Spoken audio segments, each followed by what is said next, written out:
ಕಿಚಿ ಪಿಚಿ ಎನ್ನುತ್ತಿದೆ, ಮಂಗ ಮರ ಏರುತ್ತಿದೆ, ಆ ಕೊಂಬೆ ಈ ಕೊಂಬೆ ಎಗರುತ್ತಿದೆ. ಯಾಕ್ಲೇ ಹನುಮಂತಣ್ಣ ಗುರುಗುಟ್ತೀಯ? ಮಂಗ ಮರ ಏರುತ್ತಿದೆ, ಆ ಕೊಂಬೆ ಈ ಕೊಂಬೆ ಎಗರುತ್ತಿದೆ. ಬೆಳ್ಳಿ ಮೂಡಿತು ಕೋಳಿ ಕೂಗಿತು, ಆ ಬೆಳ್ಳಿ ಮೂಡಿತು ಕೋಳಿ ಕೂಗಿತು.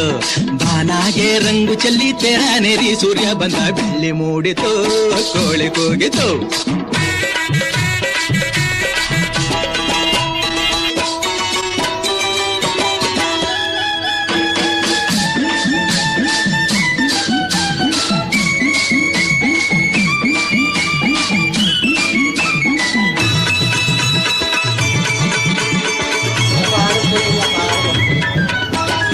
ಆಕಾಶದಾಗೆ ಬಣ್ಣ ಬೆಳೆದೋನ್ಯಾರು, ಈ ಬೆಟ್ಟ ಗುಡ್ಡಗಳ ಮಡದ್ರೋನ್ಯಾರು, ಮರದ ಮ್ಯಾಗೆ ಅಣ್ಣ ಇಟ್ಟೋನ್ಯಾರು, ಅಣ್ಣ ಒಳಗೆ ರುಚಿಯ ತುಂಬಿದೋನ್ಯಾರು.